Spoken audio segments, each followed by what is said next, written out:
நாம இப்ப பார்த்துட்டு இருக்கிறது ஜுன்மியோ மசன் எழுதின ஜென் எளிமையாக வாழும் கலை. அதுல பார்ட் டூல இருக்கிற விஷயத்த ஷார்ட்டா பார்த்துருவோம். பார்த்துட்டு அடுத்து இப்ப உள்ள புதிய பகுதியை பார்ப்போம். உங்களுக்குள் இருக்கும் இன்னொரு நீங்கள் யார் என்று கண்டுபிடியுங்கள். என்றால், இன்னும் நடந்திராத விஷயங்கள் குறித்து கலக்கம் கொள்ளாதீர்கள். உங்கள் வேலையில் இனிமை காணுங்கள். உங்களை மூழ்கடித்துக் கொள்ளுங்கள். உங்கள் மனதை வெறுமையாக்குங்கள். உங்கள் முன்னுள்ள வேலைகளால் எரிச்சல் அடையாதீர்கள். பிறர் மீது குற்றம் சாட்டாதீர்கள். உங்களை பிறரோடு ஒப்பிடாதீர்கள். உங்களிடம் இல்லாததை தேடார்கள். இங்கே இப்போது உங்களிடம் இருப்பதைக் கொண்டு மனநிறைவு கொள்ளுங்கள். சிந்திப்பதை நிறுத்த அவ்வப்போது முயற்சி செய்யுங்கள். விஷயங்களை வேறுபடுத்தி பாருங்கள். ஒரு ஜாசன் தியான கூட்டத்தில் கலந்து கொள்ள முயற்சி செய்யுங்கள். ஒரு பூச்செடியை நட்டு வளருங்கள். முறையாக தொடங்குங்கள். உங்களுடைய சுயத்தை கொண்டாடுங்கள். எளிமையாக சிந்தியுங்கள். மாற்றத்தைக் கண்டு அஞ்சாதீர்கள். மாற்றங்களை அவதானியுங்கள். சிந்திப்பதற்கு பதிலாக உணருங்கள். பொருட்கள் வீணாவதற்கு அனுமதிக்காதீர்கள். ஒரே கண்ணோட்டத்தில் கட்டுண்டு கிடக்காதீர்கள். சொந்தமாக சிந்தியுங்கள். போன தடவை நம்ம பார்த்தது அறிவும் ஞானமும் ஒரே மாதிரியானவை, ஆனால் அவை இரண்டும் ஒன்றல்ல. அறிவுங்கிறது ஒரு பள்ளி படிப்பாவோ ஒரு விஷயத்தை கற்றுக்கொள்வதாவோ நம்மளோட பயன்பாட்டுக்கான விளைவு தரக்கூடிய ஒரு விஷயமாவோ இருக்கும். ஆனா சிந்திப்பதுங்கிறது நம்முடைய சொந்த மூளையை பயன்படுத்தி உங்களுடைய வாழ்க்கையை நீங்க எப்படி வாழ தீர்மானிக்க போறீங்க, என்னவா செய்ய போறோம்னு சுயமா தனக்குள்ள இருக்கிற விஷயம் என்னங்கிறத தேடி சிந்திக்கிறதுக்கு தான் ஞானம் தேவை. அறிவுங்கிறது ஒரு அளவோட தேவைக்காக பயன்படுத்தக்கூடிய விஷயம். ஞானம் தான் உங்களுக்கானது. அதனால் முடிந்த அளவு பாருங்கள், முடிந்த அளவு கேளுங்க. ஆனால் உங்களுடைய சொந்த மூளையை கொண்டு சிந்திப்பதை உறுதி செய்து கொள்ளுங்கள். உங்கள் மீது நம்பிக்கை கொள்ளுங்கள். நம்முடைய இயல்பான ஆற்றல் இயல்பான ஆற்றல் கட்டுக்கடங்காததாக இருக்கிறது. எல்லாமே வெறுமையிலிருந்து தான் பிறக்கிறது என்பது ஜென் கூற்று. அப்போ கட்டுக்கடங்காம இருக்கிற அந்த இயல்பான ஆற்றல் நமக்குள்ள நிறைய இருக்கு. அதை எப்படி பயன்படுத்த போறீங்க? எப்படி பயன்படுத்துங்க, முழுமையா பயன்படுத்துங்க. கவலைப்பட்டு கொண்டிருப்பதற்கு பதிலாக தொடர்ந்து முன்னோக்கி செல்லுங்கள். ஒரு நேரத்துல ஒரு விஷயத்தை எடுத்து வச்சு அதுல முழு ஈடுபாட்டோட செய்யுங்க. ஏதாவது புள்ளி விவரங்கள் சென்சஸ் இது கொடுத்துட்டாங்கன்னா அதை நோக்கி அதை பத்தி கவலைப்படாதீங்க. உங்களோட விஷயத்துக்கு நீங்க சாதிக்கிறதோ தீர்வு காண்பதுங்கிறது ரொம்ப எளிமையா இருக்கு. ஆனா அதுக்கு நீங்க துணிந்து களத்துல இறங்கினால் போதும். ஒரு எடுத்து வைங்க. உங்களோட ஆற்றல் உங்களுக்கு தெரியும் அப்படிங்க. வளைந்து கொடுக்கும் ஒரு மனதை கொண்டிருங்கள். ஒரு விஷயத்தை தூய்மைப்படுத்துங்கிறது நம்முடைய மனசையும் தூய்மைப்படுத்துறதுக்கான வலுப்படுத்துறதுக்கான ஒரு வழி அப்படிங்கிறது. அதாவது நம்மளுடைய உடம்பையும் மனசையும் இதயபூர்வமா உழைக்கும் போது நம்ம ஒரு விஷயத்தை மிகுந்த பாடுபட்டு உழைக்கும் போது அந்த நம்ம உடம்பும் வலிமையாகும், மனமும் வலிமையாகும். இதனால் வாழ்க்கையை நம்மளால் சிறப்பாக எதிர்கொள்ள முடிகிறது. நாம் நம்முடைய உடலையும் மனதையும் ஈடுபடுத்தி இதயபூர்வமாக உழைக்கும் போது நம்முடைய உடல் வலிமையடைவதோடு நம்முடைய மனமும் வலிமையடைகிறது. இதனால் வாழ்க்கையை நம்மால் சிறப்பாக எதிர்கொள்ள முடிகிறது. சுறுசுறுப்பாக இருங்கள். சில விஷயங்களை நீங்களே செஞ்சாதான் அதோட அருமையை உங்களால புரிஞ்சுக்க முடியும். குளிரோ வெப்பமோ அதை நீங்க அனுபவிச்சு பார்த்து தெரிஞ்சு சொல்லுங்க. இதுதான் ஜென்னோட கூற்று. அதனால சில விஷயங்களை நாம நேரடியா செஞ்சு அதான் உண்மையாவே எப்படிங்கிறத உணருங்கள் அப்படின்னு. இன்றைக்குள்ள பகுதி சரியான வாய்ப்பிற்காக காத்திருங்கள். ஜப்பானியர்களின் மனப்போக்கு. தலைமுறையாக ஜப்பானியர்கள் வேளாண் குடியினராக இருந்து வந்திருக்கிறாங்க. நாங்கள் நிலத்தை உழுகிறோம், இயற்கையின் அருட்கொடையால் வாழ்க்கை நடத்துகிறோம். அதாவது ஒரு வேளாண் குடியினரா இருந்து நிலத்தை உழுது இயற்கையோட இதுல நாங்க வாழ்ந்துட்டு வரோம் அப்படிங்க. ஆனா வேளாண் குடியோட கலாச்சாரமே அடிப்படையில ஒரு காட்டுவாசிகளோட கலாச்சாரத்தை சார்ந்து இருந்திருக்காங்க. பாலை நிலங்கள் போல் இல்லாம ஒரு காடுங்கிறது நல்ல செழிப்பா இருக்கும். அதுல மரங்கள் நிறைய இருக்கும், மலர்கள் நிறைய இருக்கும், காய்கள் இருக்கும், கனிகள் இருக்கும், கொட்டைகள் இருக்கும். எல்லாம் இயற்கையா வந்துகிட்டு இருக்கு மரங்கள்ல இருந்து. அப்போ மரங்கள்ல இருந்து பழங்கள் எப்போது உதிருங்கிறது தெரியாது. ஆனா எங்களுடைய முன்னோர்கள் எல்லாருமே அம்மரங்களுக்கு கீழாக நின்று காத்திருந்தனர்.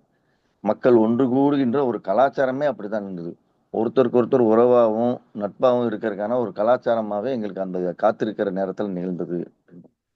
கீழே விழுகின்ற பழங்களை தின்றுவிட்டு அவர்கள் அவற்றின் விதையை நிலத்தில் விதைப்பர். அந்த விதைகள் முளைவிட்டு வளரும். இயற்கையின் கொடை தொடர்ந்து கிடைத்ததால் அடுத்தவர்கள் சேகரித்தவற்றை திருட வேண்டிய தேவை அங்கு யாருக்கும் எழவில்லை.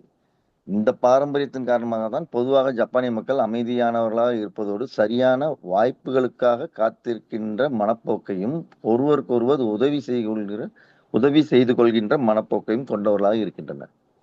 காத்திருக்குங்கிறது எவ்வளவு ஒரு முக்கியமான விஷயங்கிறத இதுல தெரியப்படுத்துறாங்க. அந்த காத்திருக்கிறது மூலமா ஒரு சரியான வாய்ப்பும் கிடைக்குது. ஒருத்தருக்கு ஒருத்தர் உதவி செய்யற மனப்போக்கும் எங்களுக்கு கிடைக்குது அப்படின்னு. இயற்கையை கவனமாக அவதானியுங்கள். இயற்கையின் குரலை கேளுங்கள். அதன் தாளத்திற்கு உங்களை பழக்கப்படுத்திக் கொள்ளுங்கள்.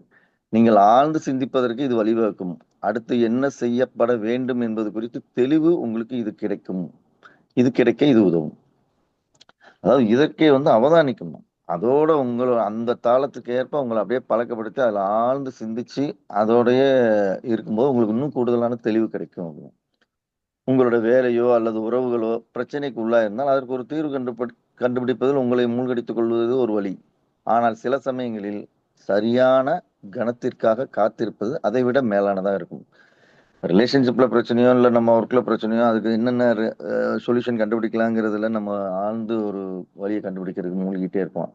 ஆனா சில நேரம் அதுக்காக காத்திருக்கிறது தான் இருக்கிறதுலே ஒரு பெஸ்டான வழி, அதை விட மேலானதாக இருக்கும். அது பொருட்களுடனான உங்கள் தொடர்புகள் குறித்து நன்றி பாராட்டுகள்.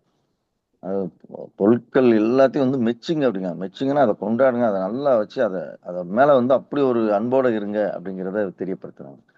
உங்களிடம் ஏற்கனவே ஒரு நல்ல கணினி இருந்தால் கூட புதிதாக ஒரு மாதிரி அறிமுகப்படுத்தப்பட்டவுடன் நீங்கள் அதை வாங்க ஆசைப்படுகிறீர்கள்.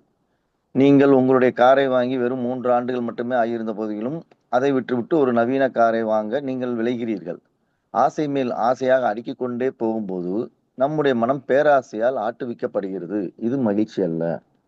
தொடர்ந்து அப்டேட்ல வந்துட்டு இருக்க புது புது விஷயங்கள் பார்க்கும்போது இது இருந்தா நல்லா இருக்கும் நல்லா இருக்கும்னு ஆசை தோணிட்டே இருக்கும். ஆனா இது மேல ஆசையா அடிக்கிட்டே இருக்கும்போது அந்த பேராசையால இருக்கும்போது மனம் மகிழ்ச்சியா இருக்காது. அது மகிழ்ச்சி அல்ல. இப்போது உங்களை சூழ்ந்திருக்கும் பொருட்களை பாருங்கள். அவற்றை மிச்ச கற்றுக்கொள்ளுங்கள். குறிப்பிட்ட ஏதோ ஒன்று உங்களை அவற்றுடன் பிணைக்கிறது. நீங்கள் அவற்றை வாங்கியதற்கு ஏதோ ஒரு காரணம் இருக்கிறது.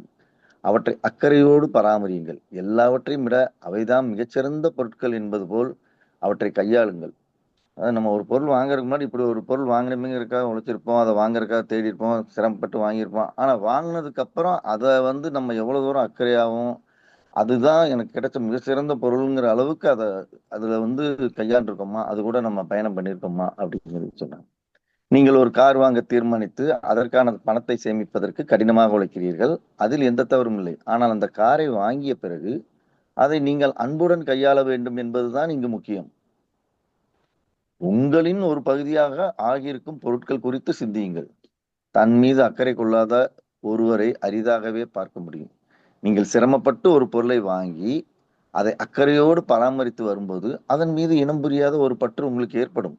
உங்களுக்கு சொந்தமான பொருட்கள் குறித்து நீங்கள் கொண்டிருக்கும் மனப்போக்கு தான் எல்லாவற்றையும் விட மிக முக்கியமானது. நம்ம பயன்படுத்தக்கூடிய பொருட்களை நாம என்னவா இருக்கோம் அதுல நம்ம எப்படி அது கூட டிராவல் பண்றோம் அப்படிங்கிற விஷயத்த எடுத்து சொல்றாங்க. முடிந்தவரை ஒரு பொருளை பல ஆண்டுகளுக்கு பயன்படுத்துங்கள். அவற்றோடு நீங்கள் செலவிட்டுள்ள நேரம் குறித்து நீங்கள் நல்ல விதமான உணர்வை அனுபவிப்பீர்கள். நாம ஒரு பொருளை பல வருஷமா பயன்படுத்துங்க. அது கூட நம்ம எவ்வளவு டைம் ஸ்பெண்ட் பண்ணியிருக்கோங்க அதுல கிடைச்ச அந்த நல்ல ஃபீலிங்கை அந்த எக்ஸ்பீரியன்ஸை ஃபீல் பண்ணி பாருங்க. மக்களுக்கும் பொருட்களுக்கும் இடையேயான பிணைப்பை பற்றி சிந்தித்து பாருங்கள். ஒரு மக்களுக்கும் ஒரு பொருளுக்குமான இடையில என்ன மாதிரியான பிணைப்பு இருக்கு அப்படிங்கிறத சிந்திச்சு பார்க்கணும். நீங்கள் உங்களை எப்படி நடத்துகிறீர்களோ மக்களையும் பொருட்களையும் அதே போல் நடத்துங்கள். ரொம்ப இன்ட்ரெஸ்டிங்கா இருக்கும். நம்மளை எப்படி நடத்துவோம் ஒவ்வொரு விஷயத்தையும் அப்படிங்கிற மாதிரி நீங்க உங்களை எப்படி நடத்துகிறீர்களோ மக்களையும் பொருட்களையும் அதே போல் நடத்துங்கள். இயற்கை சூழலில் அமைதியாக அமர்ந்திருக்க முயற்சி செய்யுங்கள். அடுத்து உங்களை உன்னிப்பாக அவதானிக்க நேரம் ஒதுக்குங்கள். தன்னைத்தானே எப்படி உருவாக்கும் அவதானிக்க அப்படிங்கிற வார்த்தை சரியா பயன்படுத்த. நீங்கள் ஒரு தோட்டத்தை பார்க்கும்போது அங்கு அமர வேண்டும் என்ற விருப்பம் உங்களையும் அறியாமல் ஏன் உங்களுக்கு ஏற்படுகிறது? எப்படி சொன்னாங்க? ஜப்பானிய நகரங்களான கியோட்டோவிலும் நாராவிலும் உள்ள புத்த கோயிலுக்கு ஏராளமானோர் வருகை தருகின்றனர். அக்கோயிலில் இருக்கும் தோட்டங்கள் பல நூற்றாண்டு காலமாக அங்கு இருந்து வருகின்றன. அத்தோட்டங்களை பார்த்தவுடன் நம்மை அறியாமலே நாம் உட்கார்ந்து விடுகிறோம். பொதுவாக ஒரு தோட்டத்தை பார்க்கும்போது நடந்துகிட்டு இருப்பாங்க, நின்றுட்டு இருப்பாங்க, நான் அப்படியே சும்மா பார்த்துட்டு இருப்பாங்க. நம்மளால அப்படி பார்க்க முடியும். ஆனா அதை தாண்டி அங்க கொஞ்ச நேரம் நம்ம உட்கார்ந்து இருக்கணும் அப்படிங்கிற அந்த உணர்வு ஏன் வருது? இனம் புரியாத அந்த ஒரு விருப்பம் நமக்குள்ள ஏன் வருது? அப்ப உட்காருங்க போது அந்த அந்த உட்காரணுங்கிற ஒரு ஃபீல் நமக்கு வந்து அந்த சிந்தனையை தூண்டுது. அப்படி நம்ம அந்த தோட்டத்துல அப்படி உட்காரும்போது நாம எதை பத்தி சிந்திக்கிறோம் அப்படிங்கிறது ஒவ்வொருத்தருக்கும் மாறுபடும். இந்த தோட்டத்துல உட்கார்ந்தோம்னா ஒவ்வொருத்தருக்கும் அந்த தோட்டத்துல இருக்கிற சூழலும் அந்த விஷயமும் வந்து வெவ்வேறு விதமான சிந்தனைகள் தோணும். ஒவ்வொருத்தருக்கும் ஆளுக்கு ஆள் மாறுபடும். அப்ப அந்த தோட்டத்தை எதிர்கொள்ளும்போது அந்த தோட்டத்தில் உள்ள அந்த அழகை பார்த்து அந்த உள்ள சூழலை பார்த்து அதோட லயிச்சு இருக்கும்போது இது பல நூற்றாண்டுகள் பின்னோக்கி போய் அந்த தோட்டத்துல முதலா உருவாக்கியவர்களோட மகிழ்ச்சியாக உரையாடக்கூடும். ரொம்ப அருமையான கற்பனை இது. எப்படின்னா, அந்த தோட்டத்த ஒருத்தவங்க உருவாக்கினாங்க 100, 200 ஆண்டுகளுக்கு முன்னாடி இப்படி ஒரு தோட்டத்த உருவாக்கணும்னு சொல்லி ஒரு மனம் வந்து ஒரு தோட்டத்த உருவாக்கியிருக்கு. அப்ப அந்த உருவாக்குனவரோட உரையாடக்கூடும். அது எப்படி மகிழ்ச்சியாக உரையாடக்கூடும். அந்த தோட்டத்த உருவாக்குனவரோட மகிழ்ச்சியாக உரையாடக்கூடும். பழைய நினைவுகளை ஆசுவாசமாக அசை போடுகிற அச்சூழலில் நாம் நம்முடைய சொந்த இருத்தல் குறித்து அறியவும் முயற்சி செய்கிறோம். இந்த மாதிரி விஷயங்கள் நடந்துட்டு இருக்கும்போது சொந்தமான நம்மளோட விஷயம் என்ன? சொந்த இருத்தல் நான் யாரு? எனக்குள்ள என்ன இருக்குங்கிற அந்த சொந்த இருத்தல் குறித்து ஆராயவும் முயற்சி செய்கிறோம், அறியவும் முயற்சி செய்கிறோம். தினமும் நம்மை மறு ஆய்வு செய்வதற்கான ஒரு வாய்ப்பை அது நமக்கு வழங்குகிறது. ஒரு தோற்றம்ங்கிறதுக்கு பின்னாடி இவ்வளவு பெரிய விஷயம் இருக்கு.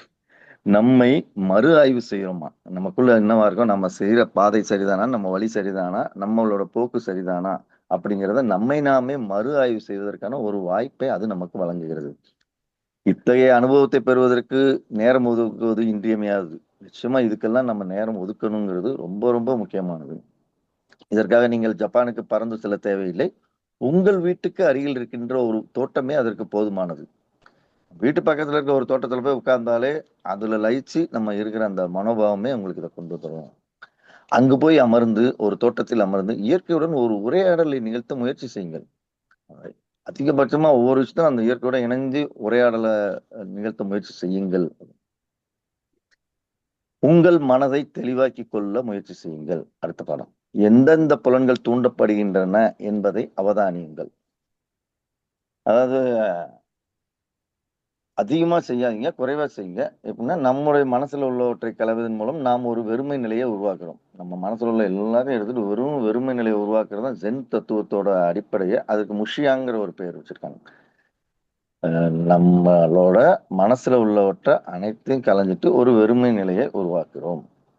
ஆனா சிந்தனைக்கு அப்பால் அது என்ன அப்படிங்கிறத புரிஞ்சுக்கிறதுக்கு பொருள் தான் முஷிரியா அப்படிங்கிறது. நாம் நமக்குள்ள எதையும் வைத்துக் கொண்டிருக்கும் ஒரு நிலையை அது குறிக்கிறது. உங்கள் மனதையே தெளிவாக்கிக் கொண்டு வானத்தைப் பாருங்கள். அங்கே நகர்ந்து கொண்டிருக்கும் மேகங்கள் உங்கள் பார்வையில் படும். உங்கள் மனதை வெறுமையாக்கிக் கொண்டு கவனமாக காது கொடுத்து கேளுங்கள். சிறு பறவைகளின் பாடல்கள், உதிர்ந்து கிடக்கும் இலைகளின் ஊடாகச் செல்லும் காற்று ஏற்படுத்துகின்ற சரசரப்பு சத்தம் போன்றவை உள்ளடக்கிய இயற்கையின் கதம்ப ஒலியை அப்போது உங்களால் கேட்க முடியும். நம்ம மனசு தெளிவா இருக்கும்போது வந்து, அந்த மேகத்த பார்க்கும்போதும், நமக்கு ரொம்ப ஆழமா எண்ண ஓட்டங்கள் எதுவும் இல்லாம அமைதியா இருக்கும்போது, அந்த வெறுமையில சிறு பறவையோட ஒரு பாடல்களும், அந்த சுத்தி இருக்க இலைகள் கூட ஏற்படுற சரசரப்பு சத்தமும் கூட அத கேட்க முடியும். இது வந்து நீங்க ஒரு நகரத்துல வசித்தால் கூட, இயற்கையின் சில ஒலிகளை உங்களால் கேட்க முடியும். அது தூண்டும் உணர்வுகளை உங்களால் உணர முடியும். உங்களால் முடிந்த அளவு இயற்கையோடு உறவாடுங்கள். அப்படி செய்யும்போது நீங்களும் இயற்கையின் ஒரு பகுதி என்பதை நீங்கள் உணர்வீர்கள். நம்ம வாழும் ஒவ்வொரு கணமுமே வந்து இயற்கையோட ஒரு பகுதியாக தான் நான் இருக்கிறேன். என்னை சுத்தியான நிகழ்வுகள் உள்ள ஒரு பகுதியில தான் நான் இருக்கிறேன். அந்த உணர்வோட வாழுங்கள். அப்படின்னுவாங்க. எடுத்துக்காட்டாக வானத்தில் நீங்கள் பார்த்த மேகங்களிலிருந்து கொட்டும் மழை. வானத்துல பார்க்குற மேகத்திலிருந்து மழை வருது. அது ஒரு ஆத்துக்குள்ள விழுது. அப்புறம் நிலத்துக்குள்ள அது ஊடுருவி செல்லுது. இறுதியில் அது உங்களுக்கு ஒரு குடிநீரா மாறுது. இந்த கணத்துல தான் இயற்கையோட நீங்க கொண்டிருக்க முழுமையான பிணைப்பை நீங்கள் அனுபவிக்கிறீர்கள். நீர் மேகமா வெளியே இருந்தது. அந்த நீரே நமக்குள்ள இருக்குது அதுக்கடுத்து. அப்போ 2க்குமான உறவு என்ன? பிணைப்பு என்ன? அப்போ வானத்திலிருந்து நீங்க பார்த்த அந்த மேகங்களிலிருந்து கொட்டும் மழை ஒரு ஆற்றுக்குள் விழலாம். அல்லது நிலத்திற்குள் ஊடுருவி சென்று இறுதியில் உங்களுடைய குடிநீராக மாறலாம். இக்கணத்தில் தான் இயற்கையுடன் நீங்கள் கொண்டிருக்கும் முழுமையான பிணைப்பை நீங்கள் அனுபவிக்கிறீர்கள். குறிப்பாக நீங்க பல வேலையில மும்முரமா இருக்கும்போது, உங்கள மனச தெளிவுபடுத்துறதுக்கு நேரம் இருக்கும். எப்பயுமே நம்ம இந்த பரபரப்பா இருக்கும்போது, கொஞ்சம் ஒரு அமைதியா உட்காந்து, தெளிவா நம்ம மனசுல என்னவா இருக்கும்? என்னை சுற்றி இருக்க சூழல் இப்ப என்னவா இருக்குங்கிறத கண்காணிங்கள். உஷிரிய தத்துவத்தின்படி சிந்தனைக்கு அப்பால் செல்ல ஒரு சில நிமிடங்களே ஒதுக்கிக் கொள்ளுங்கள். ஒரு சில நிமிடங்களாவது டக்குன்னு எந்த சிந்தனையும் இல்லாம, எந்த எண்ண ஓட்டமும் இல்லாம, அதுக்கு அப்பாற்பட்ட அந்த வெறுமை நிலை என்ன அப்படிங்கிறத சிந்திங்க. அது உங்களுடைய மனதை எந்த அளவுக்கு அமைதிப்படுத்துகிறது என்பதையும், உங்களுடைய ஒட்டுமொத்த உடலில் எவ்வளவு அளப்பரிய சக்தியை பரப்புகிறது என்பதையும் கண்டு நீங்கள் வியப்பீர்கள். இந்த வெறுமை நிலையை பற்றி நம்ம சிந்திக்கிற ஒவ்வொரு மனசு வந்து அந்த அளவுக்கு அமைதி நிலையை கொடுக்குமா. அது போக அது எந்த அளவுக்கு உங்களுக்கு அளப்பரிய சக்தி. சக்திக்கு வந்து அளவே கிடையாது. அளப்பரிய சக்தியை பரப்புகிறது உங்கள் உடலுக்கும், மனதிற்கும். அப்படிங்கிற நீங்களே பார்த்து வியந்து ஆச்சரியப்படுவீங்க. அப்படிப்பட்ட ஒரு விஷயத்த கொடுக்கிறது ஒரு சில நிமிடங்கள் தான். ஒரு சில நிமிடங்கள்ல நம்ம வெறுமையா சிந்திக்க பழகிட்டோம்னா, அந்த மனசையும் அமைதியாக்கி, நம்ம உடல்லயும் அளப்பரிய ஆற்றலையும், சக்தியும் பரப்புகிறது. அது ஜென் தோட்டம் ஒன்றை ரசித்து மகிழுங்கள். அத்தகைய ஒரு தோட்டத்தில் ஜென் மனம் எவ்வாறு ஊடுருவி படர்ந்துள்ளது என்பதை அனுபவித்து தெரிந்து கொள்ளுங்கள். அதாவது ஜென் தோட்டம்னு ஒண்ணு இருக்கு, அதுல ஜென் மனம்னு ஒண்ணு இருக்கு அப்படிங்கிறாங்க. ஜப்பானின் பழமையான நகரங்களுக்குள் செல்லும்போது அங்குள்ள ஜென் கோவிலில் இருக்கும் தோட்டங்கள் கண்டு ரசித்து அவற்றை மெச்சுவதற்கான ஒரு வாய்ப்பு நமக்கு கிடைக்கிறது. மேலோட்டமாக பார்த்தால் அனைத்து ஜென் கோயிலும் உள்ள தோட்டங்களும் ஜென் தோட்டங்கள் என்று கருதப்படக்கூடும். ஆனால் அது உண்மை அல்ல. ஏன் அப்படி? எடுத்துக்காட்டாக ஒரு ஜென் ஓவியம் ஒன்றை பார்க்கலாம். ஜப்பானில் பிரபல ஓவியர் ஒருவரால் மையை கொண்டு வரையப்பட்ட போதி தர்மின் சுமியி என்ற ஓவியத்தை எடுத்துக்கொள்ளலாம். அது எவ்வளவு அற்புதமானதாக இருந்தாலும் அதை ஜென் ஓவியம் என்று நம்மால் அழைக்க முடியாது. நான் என்ன சொல்ல வருகிறேன் என்றால், ஜென் தோட்டங்களுக்கும் ஜென் ஓவியங்களுக்கும் ஒரு குறிப்பிட்ட வடிவத்திற்கு உட்பட்டு இருக்கின்றன. ஜென் மனநிலை கைவரப்பெற்ற படைப்பாளிகளின் உறுதியான கலை வெளிப்பாடுகள் அவை. ஜென் மனநிலையானது புத்தர் மனம் என்று அழைக்கப்படுகிறது. அதாவது ஒருத்தங்க வந்து நார்மலா உள்ள மனிதர்கள் உருவாக்குற ஒரு தோட்டத்திற்கு ஒரு வரைபடமோ இல்ல ஒரு ஓவியமோ ஒருத்தரோட வண்ண ஓவியங்கள் வரைஞ்சாலும் ஜென் மனநிலையில இருந்து ஒரு ஓவியத்தை உருவாக்குறதும் ஒரு தோட்டத்தை உருவாக்குறதும் ஒரு தனித்துவம் இருக்கு. அந்த இடத்த நீங்க பார்க்கும்போது அதுக்கு முற்றிலும் வேறுபட்ட ஒரு விஷயம் தெரியும். இதைத்தான் அவர் ஜென் மனநிலையில பாருங்க. ஜென் புத்த மத பயிற்சிகளை தொடர்ந்து பல்லாண்டுகள் செய்து வந்தால்தான் ஒரு ஆள் புத்த மனதை அடைய முடியும். அப்படிப்பட்ட ஒரு மனநிலையில ஒருவர் இருக்கும்போது அவருடைய கற்பனையிலிருந்து உதிக்கின்ற இயற்கை காட்சிகள் தனித்துவமான அழகை ஒரு ஜென் தோட்டத்திலோ அல்லது ஓவியத்திலோ அவரால் வெளிப்படுத்த முடியும். அந்த கலைப்படைப்பு தருகின்ற ஆசுவாசத்தால் ஒருவருடைய மனதை குணமாக்க முடியும். அதாவது ஜென் தோட்டத்துக்கு வந்து ஒரு குணமாக்குற சக்தி இருக்கு. அது மனதாலேயோ உடம்பாலேயோ பாதிக்கப்பட்டவங்களுக்கு ஒரு குணமாக்குற சக்தி உண்டு. வெறுமனே ஒரு ஜென் தோட்டத்தில் மேலோட்டமான அழகை பார்ப்பதற்கு பதிலாக அதனுள் பரவி கிடக்கின்ற ஜென் மனதை அனுபவிக்க முயற்சி செய்யுங்கள். ஒரு தோட்டமா அங்க உள்ள பூக்களையும் செடிகளையும் பார்க்கறத தாண்டி அதுக்குள்ள பரவி கிடக்கிற ஒரு ஜென் மனம், அந்த ஜென் மனம்ங்கிற ஒண்ண அதை அனுபவிக்க முயற்சி செய்யுங்கள். இப்படிப்பட்ட ஒரு ஜென் தோட்டத்துடன் நீங்கள் ஐக்கியமாகிவிட்டால் நேரம் போவதே உங்களுக்கு தெரியாது. அத்தோட்டத்தை ஊடுருவியுள்ள கோட்பாடுகளை நீங்கள் எந்த அளவு மெச்சுகிறீர்களோ அந்த அளவு அவற்றால் உங்கள் மனதை குணப்படுத்த முடியும். அந்த தோட்டத்தில் உள்ள ஒவ்வொரு விஷயத்தையும் ஒவ்வொரு சூழலையும் நீங்க அதுக்குள்ள ஒன்னா கலந்து அதை மெச்சி அதுக்குள்ளேயே கலந்து இருக்கும்போது அது வந்து உங்களுக்கு எந்த அளவுக்கு அது கூட கலந்து அதை மெச்சுகிறீர்களோ அது வந்து உங்களோட மனசை வந்து குணப்படுத்தும். அது 2வது சாப்டர் முடிஞ்சது. ஒரு சின்ன ஷார்ட் ஸ்டோரி. இதுதான் அகந்தை. ஒரு டாங் அரச பரம்பரையில் உள்ள பிரதமர் வந்து ராஜதந்திரியா ராணுவ தலைவராகவும் தம் வெற்றிகளால மிகப்பெரிய ஒரு ஹீரோவா இருந்திருக்காரு. மிகப்பெரிய கதாநாயகனாகவும் வீரனாகவும் இருந்திருக்காரு. அவருக்கு புகழ், அதிகாரம், செல்வம் எல்லாம் இருக்கு. அவருக்கு அந்த புத்த சமயத்துல ஈடுபாடு உண்டு. அதுல பணிவாகவும் சமயப்பற்றோடும் அவங்களோட சேர்ந்து பழகுறாரு. அவருக்கு விருப்பமான ஒரு ஜென் குரு கூட கூட சேர்ந்து ஜென்னை கற்றுக்கொள்ள அடிக்கடி அவர் கூட போய் சந்திச்சு, குருவே நானும் எத்தனையோ விஷயங்கள் இருந்தாலும் எனக்கும் ஜென் மேல விருப்பம் உண்டு. எனக்கு ஜென்னை பற்றி கற்றுக் கொடுங்க. ஜென்னுடைய வாழ்வியலை நான் கத்துக்கிட்டு வாழன்னு நினைக்கிறேன் அப்படின்னு சொல்லும்போது அவங்க 2 பேரும் ஒரு நல்ல உறவுல சேர்ந்து பேச பழக நல்லா இருந்துட்டு இருக்காங்க. பிரதமராக இருந்தும் உண்மையிலேயே அவருடைய உறவுல வந்து எந்த தாக்கமும் ஏற்படல. ஒரு நார்மலான ஒரு ஃப்ரெண்ட்ஷிப்பா 2 பேருமே சேர்ந்து பழகுறாங்க. ஒரு குருவும் சீடன் மாதிரி இல்லாம ஒரு நண்பர்கள் போல நல்லா பழகிட்டு வரும்போது அந்த மதிப்பிற்குரிய குருவுக்கு உள்ள மரியாதை உள்ள மாணவருக்கு உள்ள உறவாவே இருந்தது. ஒருத்தருக்கு ஒருத்தர் மரியாதையோட மதிப்போடும் இருந்திருக்காங்க. ஒரு நாள் ஒரு வழக்கமான சந்திப்புல அந்த பிரதமர் வந்து தன் குருட்ட, "பெரும் மதிப்பிற்குரியவரே, புத்த சமயத்தின்படி அகந்தை என்றால் என்ன?" அப்படின்னு கேட்டிருக்காரு. டக்குன்னு அவர்ட்ட கேட்டிருக்காரு, "புத்த சமயத்தின்படி ஒரு அகந்தைன்னா என்னன்னு?" டக்குன்னு குருவோட முகம் சிவந்து, அவமதிக்கும் தொனியில, "என்ன இது முட்டாள்தனமான கேள்வி?" அப்படின்னா டக்குன்னு இந்த பதில கொஞ்சம் கூட எதிர்பார்க்காத பிரதமர் வந்து, அப்படின்னு சொல்லி அதிர்ச்சி அடைஞ்சிட்டாரு. கேட்டது வந்து என்ன அகந்தை என்னான்னு தான் கேட்டாரு. அதுக்கு இவரு உடனே முகம் சிவந்து கோவத்துல, "என்ன இது முட்டாள்தனமான கேள்வின்னோனே" இத எதிர்பார்க்காத அந்த பிரதமர் டக்குன்னு அதிர்ச்சி அடைந்து முகத்த சுளிச்சு டக்குன்னு கோவம் அடைஞ்சுறாரு. "என்னத்த நீ பேசுற?" அப்படின்னு டக்குன்னு உன் முகத்துல வந்து அந்த கோவத்த வெளிப்படுத்துறாரு. உடனே பிறகு சிரிச்சுக்கிட்டே அந்த குரு சொல்றாரு, "பெருமைக்குரியவரே, இதுதான் அகந்தை." ஒரு எளிமையான விஷயம். ஒரு வார்த்தை, ஒருத்தவங்களோட எக்ஸ்பிரஷன் வந்து ஒரு செகண்ட்ல நம்ம உறவுகள்ல எப்படி ஒரு முகத்த மாத்தி நம்மள வெளிப்படுத்துது. ஒரு சின்ன கதை. ஆனா, ஒரு ஒரு சின்ன பிஹேவியர் சேஞ்ச் தான். அவர் ஒரு மாற்றத்தோட ஒரு விஷயத்த வெளியிடுறார். "பெரும் மதிப்பிற்குரியவரே, புத்த சமயத்தின்படி அகந்தை என்றால் என்ன?"